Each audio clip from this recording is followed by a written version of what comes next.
বন্ধুরা, তোমরা সবাই কেমন আছো? আশা করি সবাই খুব ভালো আছো। আর এই যে দেখছো, আমার ছাদে একটি বেল গাছ আছে। বেল গাছে কীরকম পরিমাণে কুঁড়ি এসেছে, শুধু দেখো কত সুন্দর কুঁড়ি এসেছে। দেখো, তোমাদেরকে ভালো করে দেখায় কীরকম কুঁড়ি এসেছে।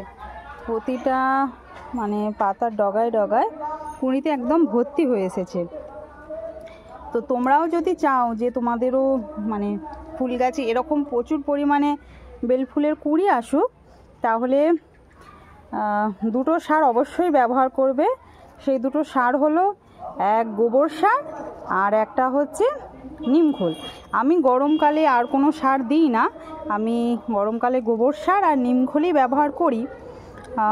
গোবরটা আমি যেহেতু গ্রামে থাকি, ফলে একদম ভালো মানেরই গোবর সারটা পেয়ে যায় আর এবং কম দামে, এবং নিমখোল এই দুটোই ব্যবহার করি। তাই তোমরাও যদি চাও যে তোমাদের গাছে এরকম প্রচুর পরিমাণে কুঁড়ি আসুক এবং তার জন্য অত কিছু অনেক রকম সার মিলিয়ে মিশিয়ে না দিতে পারো, তাহলে অবশ্যই এই গোবর সার, মনে করে একটু ভালো মানের গোবর সার আর নিমখোল এই দুটো প্রতি মাসে দেবে। আর পরিমাণটা বলে দিই, গোবর সারের পরিমাণ হচ্ছে, আমি একটু বেশি পরিমাণে দিই কারণ আমার গাছটা বেশ বড়। তোমাদেরকে পুরো গাছটার ছবি দেখায়, তাহলে বুঝতে পারবে আমার গাছটা বেশ বড় এবং অনেক পুরনো গাছ আর কি, 3 বছরের পুরনো গাছ।